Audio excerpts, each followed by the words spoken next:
Assalamualaikum warahmatullahi wabarakatuh. Perkenalkan, nama saya Rina Yuniarti SPD.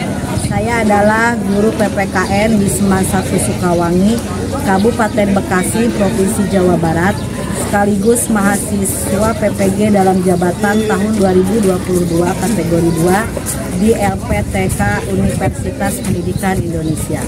Pada hari ini, Selasa, tanggal 13 Desember tahun 2022, saya akan melaksanakan uji kinerja atau UKIN yang akan dilaksanakan di sekolah saya sendiri, yaitu di Seman 1 Sukawangi, dengan pembelajaran untuk materi kelas 10, yaitu tentang partisipasi warga negara dalam sistem politik di Indonesia. Terima kasih.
Assalamualaikum warahmatullahi wabarakatuh. Waalaikumsalam warahmatullahi wabarakatuh. Selamat pagi. Pagi. Gimana kabarnya kalian, sehat? Alhamdulillah. Sebelum memulai pembelajaran kali ini, marilah kita berdoa sesuai dengan agama dan kepercayaan Nabi. Silakan kepada KM untuk mengikuti doanya. Siap. Doa mulai.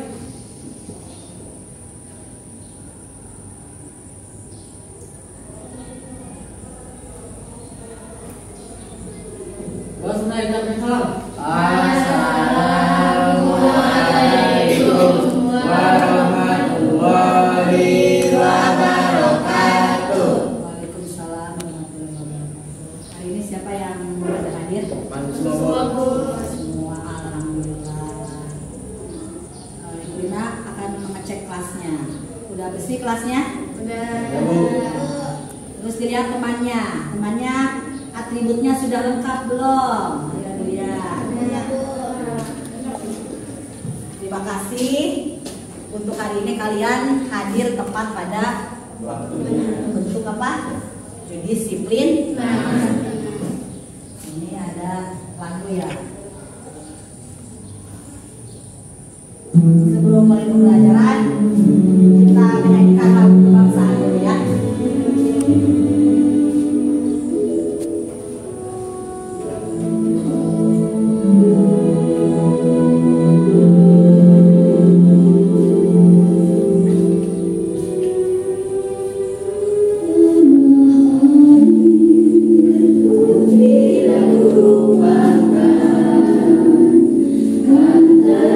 Terkenang selama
Bu Rina melihat kamu hari ini kayaknya kurang bersemangat ya. Tadi subuh sholat tidak? Harus sholat. Sholat itu adalah kewajiban. Sholat itu apa? Tiang. Kami memulai hari itu harus dengan sholat. Bentuk apa Lola? Bentuk rasa bersyukur. Kita bangun dalam keadaan sehat walafiat dengan melakukan sholat subuh. Nah, kita serang dulu ya. Baiklah, untuk activity ini dipimpin oleh Lola Yusma.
Buku modulnya dan juga alat-alat tulis.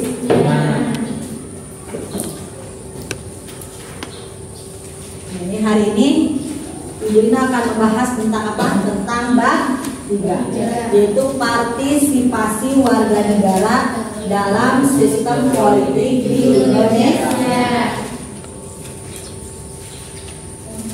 Nah, ini ada beberapa kompetensi dasar KD 1.3.1, KD 2.3, 3.3 dan KD 4.3. Untuk sekarang yaitu KD 4.1.3 yaitu mendemonstrasikan hasil analisis tentang fungsi dan kewenangan lembaga-lembaga negara menurut Undang-Undang Dasar Negara Republik Indonesia tahun 1945. Ini yang harus kamu capai dalam pembelajaran ini. Nah, selanjutnya ada tujuan pembelajaran. Silahkan Dika dibaca tujuan pembelajarannya. Setelah mengikuti proses pembelajaran, menerapkan model project based learning, peserta didik diharapkan dapat menentukan sikap bersyukur, jujur, disiplin, dan tanggung jawab, serta dapat menjelaskan dan menunjukkan partisipasi warga negara dalam sistem politik Indonesia, serta menyaji dan mempresentasikan hasil analisis tentang partisipasi warga negara dalam sistem politik Republik Indonesia.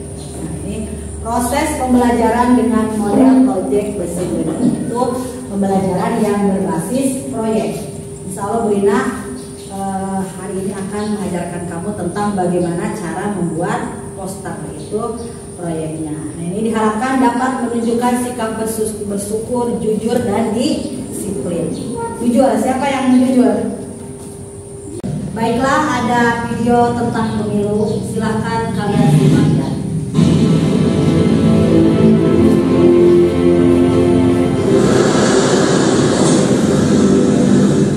Indonesia adalah negara besar dengan sistem demokrasi yang dijalankan sejak kemerdekaannya. Desa merupakan unit terkecil arena politik, sosial, ekonomi, dan budaya yang berpengaruh kuat pada perkembangan demokrasi. Di sana tumbuh nilai-nilai kekeluargaan, gotong royong, dan musyawarah.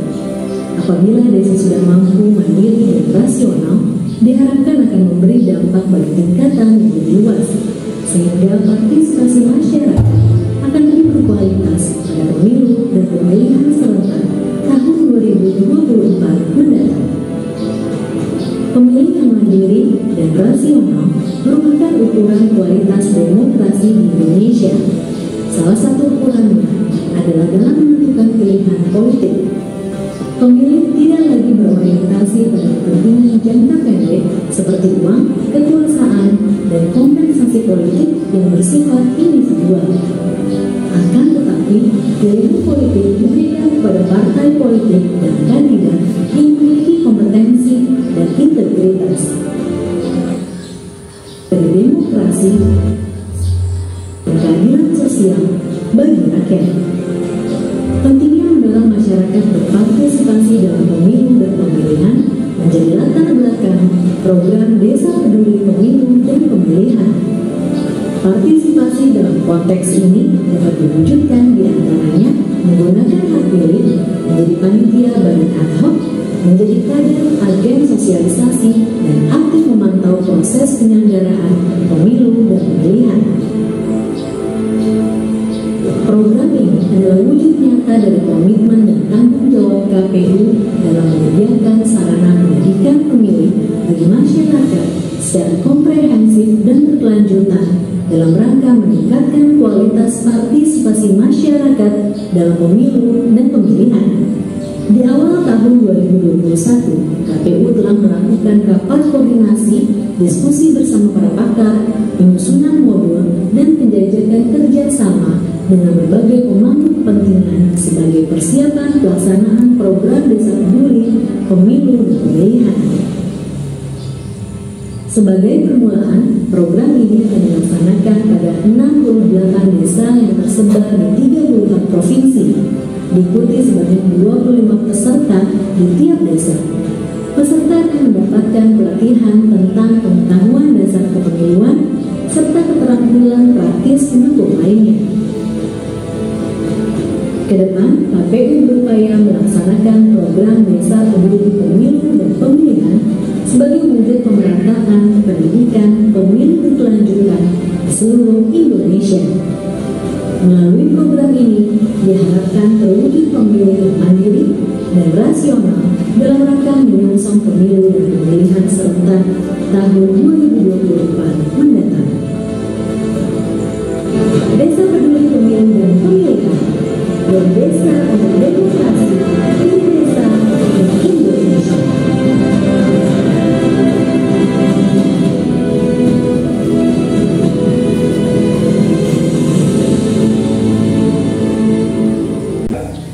Baiklah, Ibu akan lebih lanjutnya menjelaskan tentang bab 3 ya, namun sebelumnya kita mengingatkan pelajaran minggu kemarin. Itu tentang apa? Tentang tata kelola pemerintahan yang baik. Siapa yang masih ingat pelajaran yang kemarin? Coba Wiwi, apa itu tata kelola pemerintahan yang baik? Tata kelola pemerintahan yang baik merupakan suatu konsep yang akhir-akhir ini banyak dibahas dalam ilmu politik dan administrasi publik, terutama alam hubungannya dengan demokrasi, masyarakat sipil, partisipasi rakyat, hak asasi manusia, dan pembangunan masyarakat secara berkelanjutan. Tata kelola pemerintahan yang baik kemarin sudah dipraktekkan dengan metode apa? Role playing atau bermain peran. Ada yang menjadi apa? Ada yang menjadi presiden, ada yang menjadi menteri.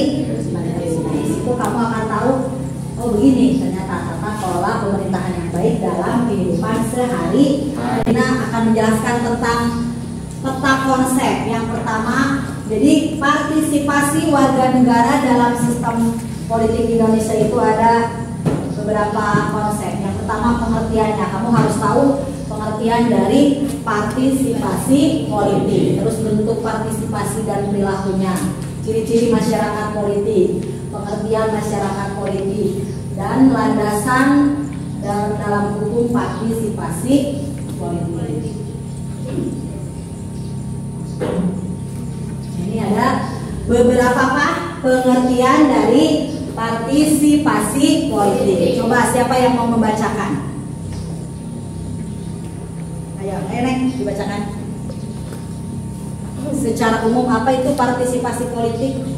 Secara umum, terangnya disebut dengan partisipasi politik.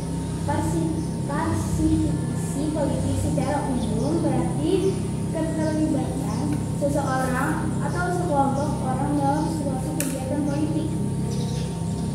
Nah, ini jadi pengertian dari partisipasi politik itu kegiatan yang dilakukan oleh warga negara, baik secara individu maupun kolektif. Tadi kalian sudah menyimak video tentang apa tadi? Kalau yang lamun, kalau yang ngomong aja memikirkan pasalnya pasti enggak. Nah, tentang apa Lola? Ya, pemilu yang akan dilaksanakan 2024. Dalam rangka apa? Dalam rangka pemilihan presiden. Bu, kapan saya Bu ikut pemilu Bu? Misalnya suka ada yang sangat antusias, saya mau memilih ini nih Bu, misalnya presidennya. Namun belum waktunya. Karena syarat untuk mengikuti pemilu itu harus apa? Usia harus 17 tahun. Dan apa? Dan mempunyai kartu tanda. Nanti kan ya, tadi itu contoh tentang partisipasi politik. Itu di negara, tapi kamu harus tahu dulu di sekolah. Kemarin ada pemilihan apa? Pemilihan ketua OSIS. Dan salah satu teman kamu ya, sekolah menjadi apa? Menjadikan tidak apa-apa yang ya. Mudah-mudahan tahun depan terpilih, tapi harus tetap semangat. Karena OSIS itu harus apa? Harus kuat, karena harus standby terus di sekolah. Jadi berapa orang di kelas ini yang menjadi anggota OSIS? 6 orang, paling banyak ini ya. Selanjutnya Ibu Rina akan menjelaskan tentang masyarakat politik. Ayo, siapa yang mau menjelaskan tentang apa itu masyarakat politik? Siapa? Silakan. Masyarakat politik ialah masyarakat yang memiliki kesadaran tentang arti politik atau masyarakat yang merasa bahwa partisipasinya dalam kehidupan bernegara sebagai warga negara menjadi amat penting untuk kehidupannya. Nah, masyarakat politik berarti siapa itu? Seluruh warga negara Indonesia yang memenuhi syarat itu harus ikut serta dalam kegiatan politik. Contohnya siapa? Ibu dan bapak kamu. Contoh terkecil misalnya di lingkungan RT, ketika memilih ketua RT, ibu kamu sama bapak kamu jangan sampai apa? Golput. Mah kok golput gitu ya? Itu harus kamu ingetin karena satu suara itu menentukan nasib bangsa. Makanya sama mama katanya ya. Ini gambar-gambar yang berhubungan dengan pemilu. Masyarakat lagi. Tapi ada juga yang ternyata apa? Berdemo, golput adalah pilihan. Memang sih hak seluruh warga itu, ada yang boleh golput, ada yang boleh ikut serta, itu tergantung hak masing-masing. Tapi sebaiknya ya harus ikut serta dalam pemilihan. Ada pemilihan kemarin tentang apa? Pemilihan ketua OSIS. Kalau di kelas kamu mengadakan pemilihan nggak? Nanti di kelas ujung dipilih temannya. Itu kamu besi saya Bu, jadi saya milih. Dan apa itu menghakam? Cuman yang Ibu Rina selalu tekankan, pilihlah dengan suara terbanyak berdasarkan musyawarah mufakat. Itu sesuai dengan sila berapa? Sila Pancasila keberapa? Keempat. Apa coba sebutkan? Keempat. Keempat apa?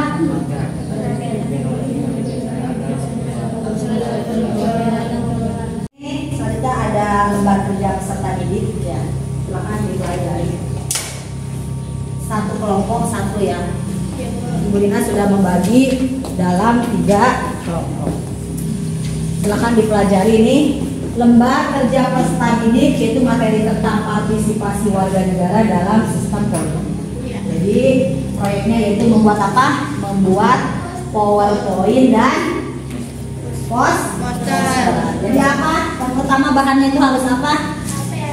HP Android dan aplikasi Canva. Udah pada punya aplikasi Canva-nya? Udah dong kalian ya. Tapi bisa kan buatnya? Salah satu contoh poster. Apa itu poster? Kalian tahu poster? Iklan ya. Siapa lagi? Lola, poster apa? Ya, masih sekali ya. Poster itu adalah media komunikasi. Salah satu tujuan dari poster itu untuk mengajak orang lain ikut serta. Jadi setelah melihat poster atau melihat spanduk, otomatis orang lain itu tertarik. Nah, makanya syarat-syarat untuk membuat poster itu harus apa? Yang pertama memperhatikan apa? Memperhatikan fisiknya. Jadi poster itu harus apa? Harus menarik, baik itu dari warna, baik itu dari kata-katanya. Coba lihat di contoh yang Ibu Rina itu tentang poster pemilu ya. Bermartabat, berorientasi pemikiran baru tentang demokrasi. Pertama orang melihat, waduh keren banget ini. Ya, terus dibaca, pemilu bermartabat berarti mengajak untuk melakukan apa? Pemilihan umum. Jadi kalau kamu membuat poster tapi kata-katanya tidak berkualitas atau tidak ada unsur mengajak, itu namanya bukan poster, hanya berbentuk apa? Tulisan saja. Sistem kepartaian dan pemilu misalnya, atau hai ikut aku yuk, bahasa begitu ya. Jadi bahasanya harus elegan, bahasanya harus singkat, padat dan jelas, tapi mengandung sebuah tujuan. Nah, ini seperti ini ya. Wujudkan pilkada bermartabat, satu suara untuk semua misalnya ya. Berarti kalau ini kan ya, berarti dia sudah mempunyai tanda mencoblos. Bisa kan itu? Jadi yang pertama apa? Harus mempersiapkan dulu aplikasi dan menentukan temanya. Apa temanya dari poster kamu untuk setiap kelompok. Dan ini untuk PPT harus, karena Ibu Rina ingin kamu menyajikan dan mempresentasi. Siap ini? Siap. Baiklah, untuk selanjutnya ini teman-teman kalian sudah siap dengan PowerPoint-nya untuk presentasi tugas dari Ibu Rina, yaitu tentang partisipasi warga negara dalam sistem politik di Indonesia. Itu untuk kelompok 1 dulu ya. Silahkan kepada Assalamualaikum warahmatullahi wabarakatuh. Waalaikumsalam warahmatullahi wabarakatuh. Di sini kami akan mempresentasikan PowerPoint yang telah kami buat tentang partisipasi warga negara dalam sistem politik di Indonesia. Selanjutnya, partisipasi warga negara dalam sistem politik di Indonesia merupakan salah satu wujud kebebasan hak berdemokrasi. Upaya menjunjung tinggi konstitusi dan ideologi terdapat dalam hak kebebasan di lingkup sosial politik. Dengan adanya jaminan tersebut, secara tidak langsung aspirasi masyarakat dapat tersalurkan. Assalamualaikum warahmatullahi wabarakatuh. Waalaikumsalam warahmatullahi wabarakatuh. Perkenalkan, nama saya Sabela Rehanu dari kelas 10 IPS 1. Dan ini teman-teman saya. Perkenalkan, nama saya Wiwi Nabila dari kelas 10 IPS 1.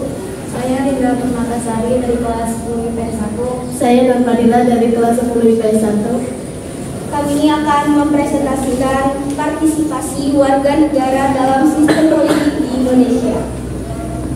Ya, saya akan mempresentasikan partisipasi warga negara dalam sistem politik di Indonesia merupakan salah satu wujud kebebasan hak demokrasi. berupaya menjunjung tinggi konstitusi dalam ideologi terdapat dalam hak kebebasan di lingkup sosial politik dengan adanya menjamin tersebut atau jaminan tersebut secara tidak langsung aspirasi masyarakat dapat tersalurkan.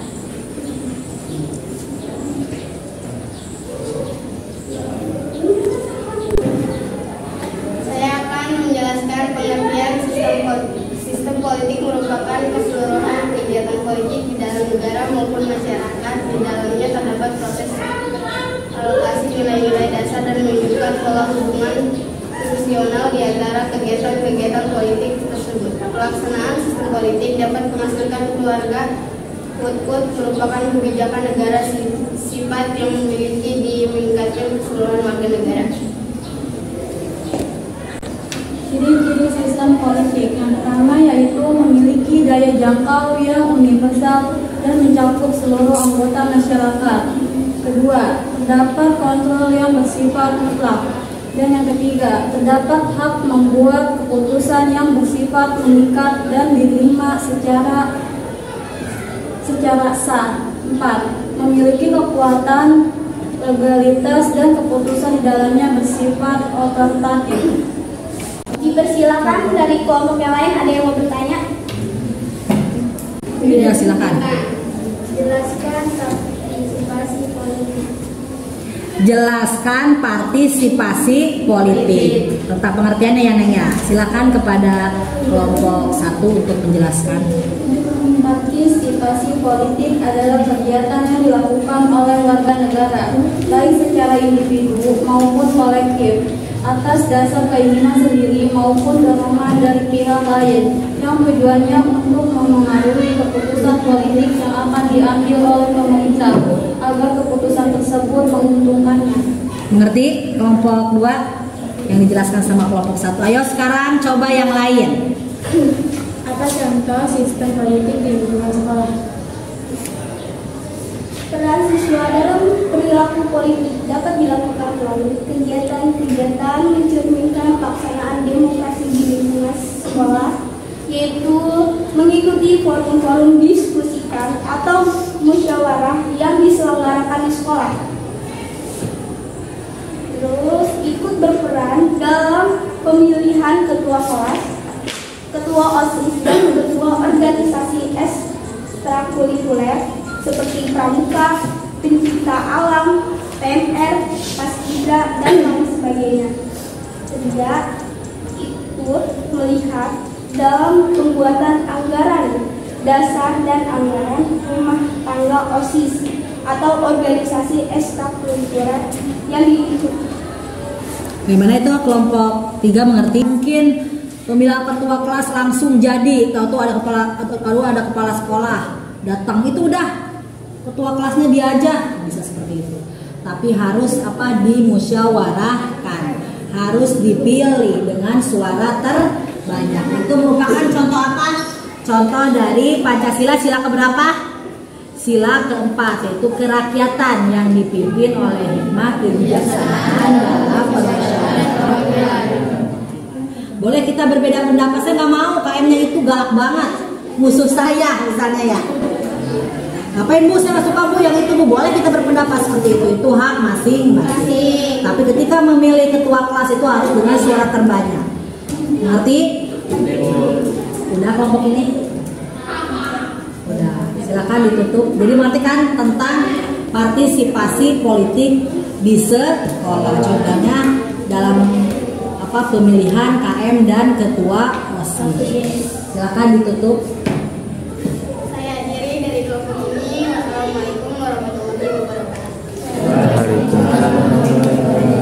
Tepuk tangan semua. Baiklah, untuk pembelajaran hari ini cukupkan sekian. Namun sebelumnya kita harus dapat mengambil kesimpulan dan refleksi. Coba siapa yang dapat menarik kesimpulan dari pembelajaran ini? Jadi kesimpulannya adalah bentuk partisipasi dan perilaku politik dimulai dari bangsa dan negara, masyarakat, keluarga, dan sekolah. Jadi bentuk partisipasi dan perilaku politik itu dimulai dari keluarga, sekolah. sekolah, masyarakat, bangsa dan negara. Tadi sudah Ibu Lina contohkan. Dan intinya adalah kita harus dapat menghargai pendapat orang lain, tidak memaksakan pendapat kepada orang lain. Itu salah satu pelajaran yang dapat kita ambil untuk hari ini. Dan selanjutnya Ibu Lina akan mengadakan evaluasi. Silakan kalian mengerjakan tugas dari Ibu Lina.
Pembuatan kanvas dan poster ya, jadi Ibu kasih jadwal 1 minggu pembuatannya ya, tolong dikerjakan dengan sebaik-baiknya.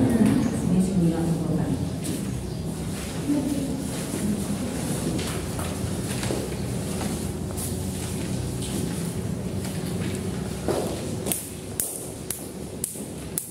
Untuk menutup pembelajaran hari ini kita berdoa ya. Ya Bu. Silakan kepada KM. Siap. Doa mulai.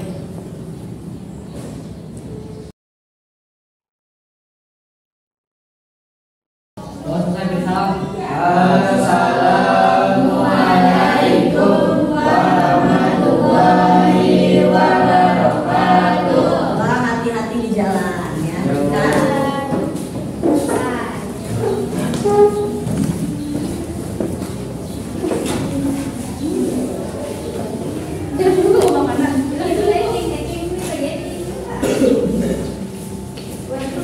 Hati-hati di jalan ya, Neng. Nanti pulang rumah.